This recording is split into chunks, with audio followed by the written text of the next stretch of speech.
Welcome to the Diversity Pivot Podcast. This season, we are talking with leaders inside organizations focused on diversity, equity, and inclusion. We're talking with them about best practices and proven tools for positive change. We are also sharing vignettes from our new book, Allyship in Action, to help leaders take real, tangible action on DEI right away. This work is important because all humans need to feel seen, heard, and belonging in the workplace. Curiosity. I invite you, listeners, to be curious in today's mini episode. So we're bringing you a short series on strategies from our book, Allyship in Action, 10 strategies to live inclusively. And the subject today is curiosity. So far, if you're following along, you can go in your own order, but we do encourage you to start with the first episode on the why. We've also talked about empathy, vulnerability, and now curiosity. And a lot of these are overlapping. You're going to find these skill sets, work in tandem. A lot of times they don't work in isolation. So some of this will bleed over from previous topics and will bleed over into future topics. But all that to say this, allies are curious. Inclusive leaders are curious. Inclusive humans are curious. They know they don't know everything. And I think that's a really vulnerable thing to admit. I don't know what I don't know. And that's okay. Right? Because the secret to all of this is when we're listening, we're learning. When we're speaking, we're hearing what we already know or think we know. And the first time I realized that, because I'm a learner, I love learning. I also like talking and sometimes talking too much. And I remember thinking, the old adage, you got 2 ears, 1 mouth, use them accordingly. Like, yeah, but it's really fun to talk about stuff. And I really like to share my opinion and what I know. Well, when I'm doing that, by definition, I'm not hearing what someone else is saying. I'm not learning something new.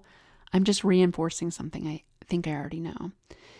And the cognitive bias behind that is confirmation bias. We like to think we have the answers and look for information that confirms what we already think we know. If you don't think you're fall victim to this, just think about where you get your news, myself included. I don't go to the opposite spectrum of the political debate to find my news. Because it doesn't match my values and what I think I know. It's very deeply troubling to listen to the other side.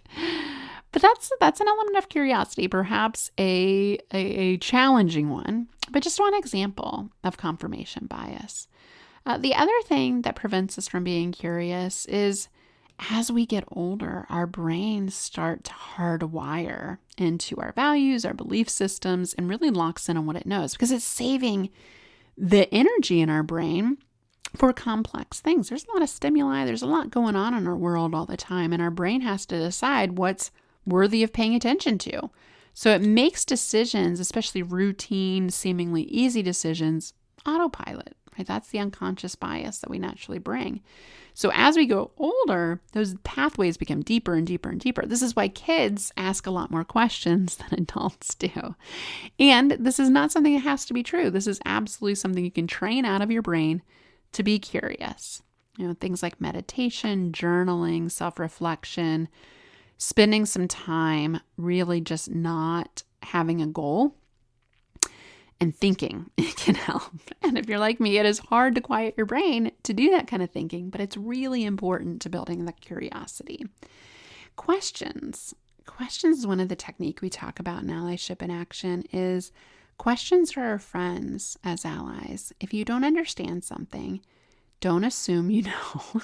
Don't try to explain it to somebody. Please don't do that. Educate yourself and then ask.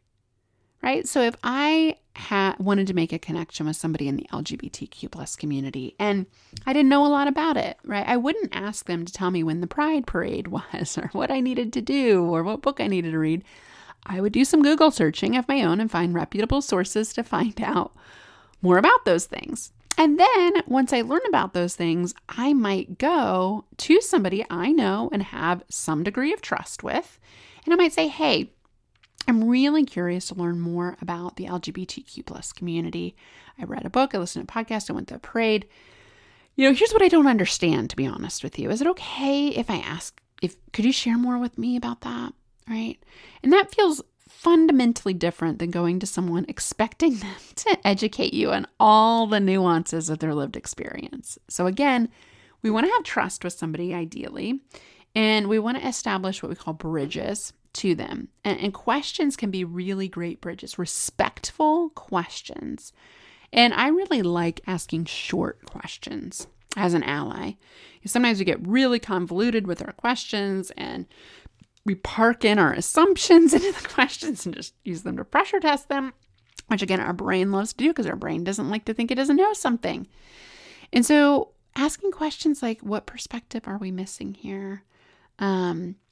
What don't I know? What am I not seeing? I mean, those are very vulnerable, curious questions. They're not placing the assumption that you do know, and it's inviting somebody to genuinely participate in the conversation. So as with the ally journey, as we've been unpacking this in these mini-sodes, what I invite you to think about for now as curiosity is, what do you not understand? And maybe that's one of the dimensions of diversity. It could be race, gender, LGBTQ, disability, age, socioeconomic, geography, culture. There's so many dimensions of diversity. But I'd really like you to think, which one do I really not understand? So for me, I mentioned the story about the feedback I got from the Latina woman. That's something I can work on. Right? That's something I need to spend some time and really think about how I can better educate myself. And that's me to own, not her or someone else. Also, one area I'm really curious about this year is Native American history. I've tried to learn more, and I have so much to learn. I love spending time out west, and I love traveling to national parks. And I noticed that a lot of them have reservations nearby. And I'm very deeply curious about the history of land, the history of culture. I want to learn more. So I'm actively reading books by Native American authors to better understand that. But I have a long road to go. I have a lot more to learn there. And a lot of that history has been hidden, unfortunately, intentionally, to fit with white supremacist culture. Unfortunately, that is the sad reality. So got to spend a bit of effort to get to know these things, because it's not just black, white. It's not just male, female. This isn't just young versus old or straight versus LGBTQ. There's so many wrinkles to this conversation. And this is the beauty. If you like learning, there's always more to learn. Diversity and inclusion. It's the good news. The bad news is there's always more to learn. Which sometimes can't I just take a break? But allies don't take breaks. Allies absolutely take care of themselves and make sure that you don't fall into compassion fatigue, because that can happen. However, allies know that the consistent, intentional approach works and taking real action, right? So if you like to read books and podcasts, that's great. But you need to take action too. And that's what Allyship in Action, the book, and the companion activity guide are meant to do. So be sure to check those out. They're both on Amazon, super easy to find, as well as you can do bulk orders for your team, perhaps your religious, spiritual institute, your personal spaces, your schools, wherever you spend time. We do bulk orders on our website, nextpivotpoint.com. So I invite you to check that out too. And send us your feedback. As you're perusing the book, there's assessments in each chapter. There are activities in each chapter. What's shifting for you?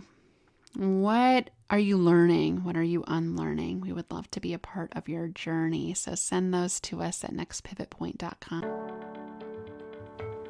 Thank you for listening to this week's episode. Allies are necessary for positive change. If you are on the journey to becoming an ally, we invite you to participate in our brand new Lead Like an Ally online program, or get a copy of our new book, Allyship in Action, available on Amazon. Both are helpful tools that meet leaders where they're at and help provide tools for professional and personal settings. Head over to nextpivotpoint.com to get started today. Thanks for staying an ally.